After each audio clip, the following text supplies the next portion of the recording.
Bonjour à toutes et à tous, j'espère que vous allez bien. Nouvel infiltré du dimanche, c'est toujours un plaisir de vous retrouver. Au programme cette semaine, on part pour un premier sujet à Château-du-Loir. Comme tous les ans, la bourse des collectionneurs, la 37e édition, avec encore une fois des collections en tout genre. On va du basique à l'insolite. Vous allez voir, il y a des nouvelles collections, par exemple le cirque, vous le verrez. Ensuite, on file directement à Saint-Calais pour la fête du chausson aux pommes. Bon là, c'est pas la 37e édition comme avant, là c'est la 394e année. Donc bon, autant vous dire qu'ils sont habitués, ils sont bien rodés. On va suivre tout le cortège à sortie de l'église, ainsi que tous les stands qui sont présents, notamment du chausson aux pommes avec la boulangerie. Vous verrez tout ça. On continue notre journée pas loin du Mans. On part à Allonne pour Allonne en fête. Donc tout simplement, toutes les associations d'Allonne qui se réunissent sur un dimanche après-midi pour exposer, pour montrer leur association, voilà, se faire voir, en parler. Et on est parti à leur rencontre. Et dernier sujet, on est à Tuffet, à l'abbaye de Tuffet, pour une exposition textile qui dure un mois, donc de mi-août à mi-septembre. On arrive en plein milieu, donc comme ça, si ça vous plaît, vous pourrez venir y faire un tour. C'est parti pour l'infiltré du dimanche. Dans notre vie, on a tous collectionné au moins une fois quelque chose, des cartes à jouer, des billes, des pins, les fèves de la galette des rois pour les plus fous, des capsules de bière. Et bien ici, c'est pareil, ils collectionnent toutes sortes de choses, du basique à l'insolite. Et bienvenue à la bourse des collectionneurs de Château-du-Loir.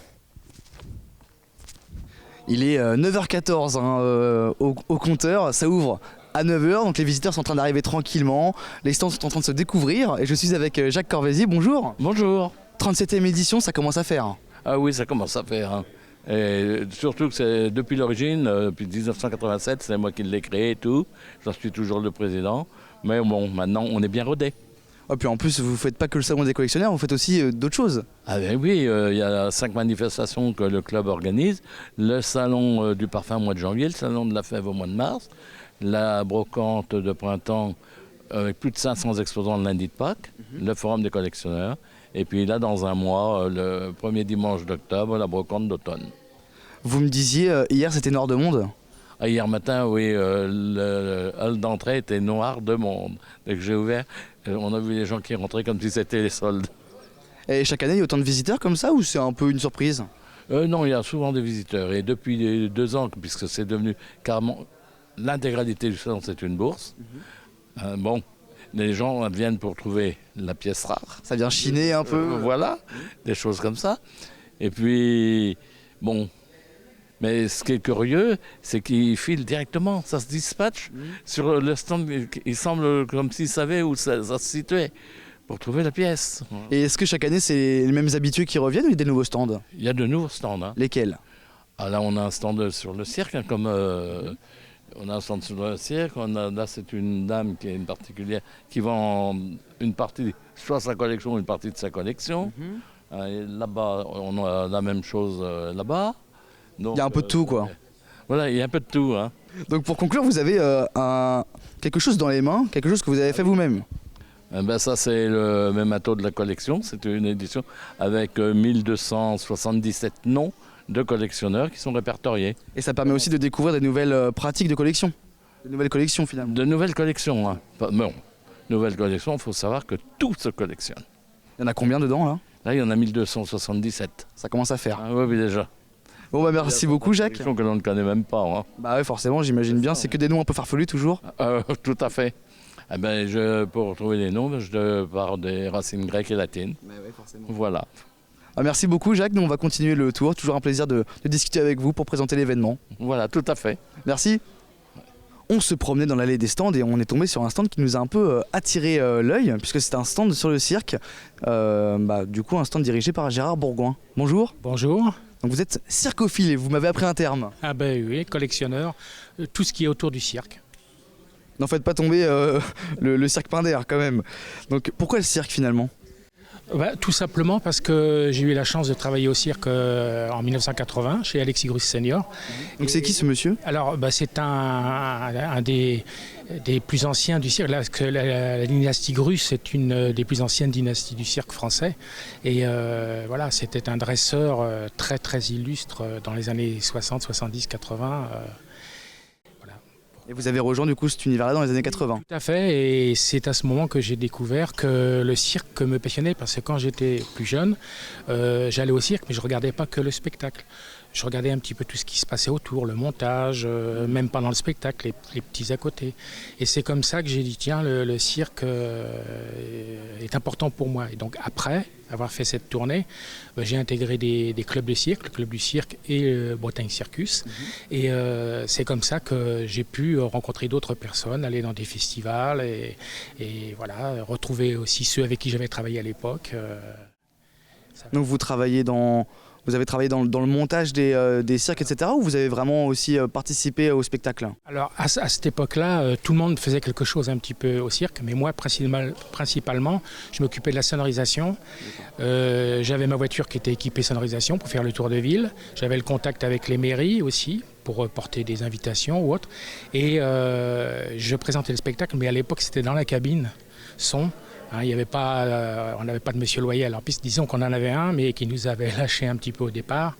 Et donc je me suis retrouvé à représenter le spectacle depuis la cabine. Et pour conclure, parce qu'on est quand même un salon de collection, donc comment vous avez lancé votre collection de cirque? Alors ça a commencé tout bêtement d'abord par des amis qui m'ont offert un clown ici ou là. Après j'ai acheté un petit véhicule, du livre aussi parce que je lis beaucoup. Donc ça, la lecture, il y a tellement de renseignements sur le cirque.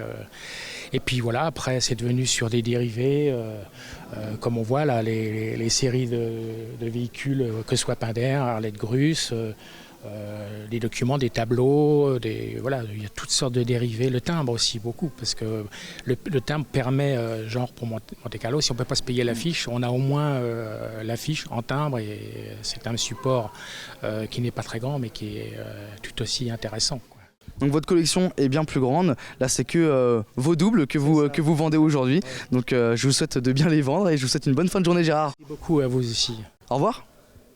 Et j'ai rejoint maintenant Marie-Laurence, bonjour. Bonjour. Comment ça va en ce dimanche matin? Eh bien, bien.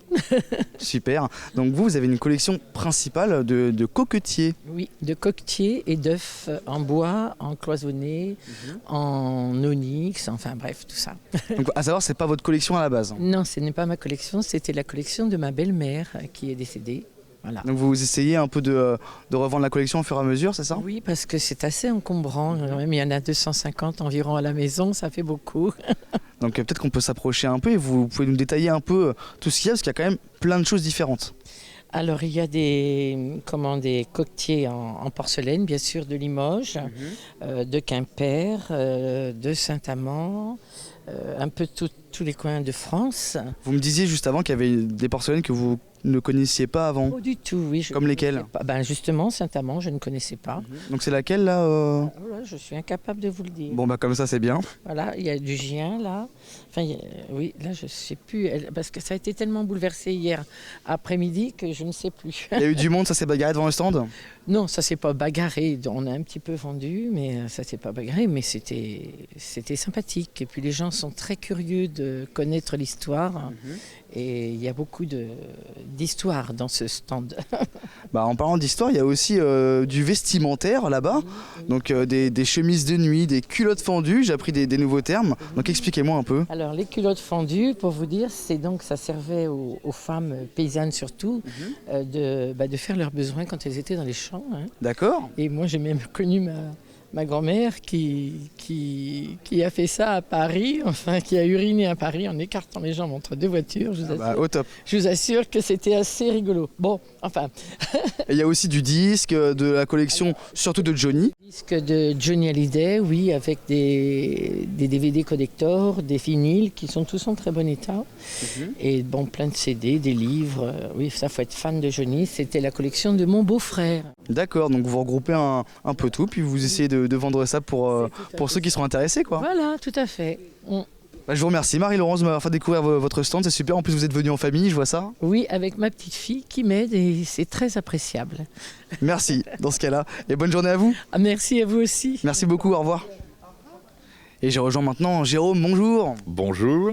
Donc vous n'êtes pas vraiment collectionneur, vous faites plaisir aux collectionneurs parce que vous êtes antiquaire. Enfin, je suis aussi collectionneur, c'est vrai. Ah. Mais je suis quand même professionnel, je suis commerçant. Et vous êtes aussi restaurateur, pas dans la restauration, mais vous restaurez des choses. Oui, voilà. Alors, restauration, faïence, porcelaine, objets anciens, les tours de miroirs, de glace en stuc, les petites restaurations sur des petits meubles, style décor-boule, Napoléon III, tous les filets laitons et ces choses-là. On a un petit atelier de restauration d'art, quoi. Et là, vous avez un stand qui est gigantesque. Bon, heureusement que c'est pas un concours, sinon vous l'aurez gagné aujourd'hui. Bah oui, mais j'espère bien qu'on va gagner le concours. Et donc, vous avez quoi sur votre stand? Parce qu'il y a vraiment tellement de choses, comment le résumer? Alors, résumé, en fait, collection, ça se résume pas simplement à une spécificité. Bon, ici, il y a différentes choses. Moi, je pense que pour satisfaire un peu à la demande, on essaye d'amener un petit peu tout ce qui peut intéresser une petite partie. Parce qu'en fait, les collections sont tellement vastes. Moi, j'ai des bandes dessinées. J'ai des CD. Aujourd'hui, j'ai choisi le thème du jazz. Donc, j'ai emmené que des CD de jazz de bonne qualité avec quelques enregistrements plutôt Rare. recherchés. J'ai de l'ouvrage, des livres sur différents thèmes. Ça peut aller des 24 heures du Mans puisque c'est un peu l'endroit. Forcément. Bien sûr, mais ça part aussi sur d'autres thèmes de civilisation, sur des peintres, sur des artistes, et même quelques auteurs, enfin bon, voilà. Donc vous proposez un peu, j'ai l'impression, ce qui se collectionne le plus, c'est ça? Non, pas forcément, parce que là, on pourrait penser que ce qui se collectionne le plus, ce sont les fèves, étant donné qu'il y a beaucoup de stands. Mais j'essaye d'avoir un petit peu un panel ouvert. J'ai du modèle réduit, des jeux anciens, la collection de produits Avon, parce que Avon, c'est quand même, dans la parfumerie, c'est peut-être pas l'excellence. On est ni chez Dior, ni chez Chanel. Mais il faut reconnaître qu'au niveau thématique, ils ont quand même fait fort. Ok, donc là, il y a des bouteilles avec des bateaux dedans. Est-ce que ça a un nom, ça? Alors, certainement. Alors là, je vais paraître un peu en dessous de ce que je devrais. Pas forcément, pas du tout. Mais la seule chose que je respecte, c'est que je ne vends pas de bateaux en bouteille qui ont été fabriqués industriellement.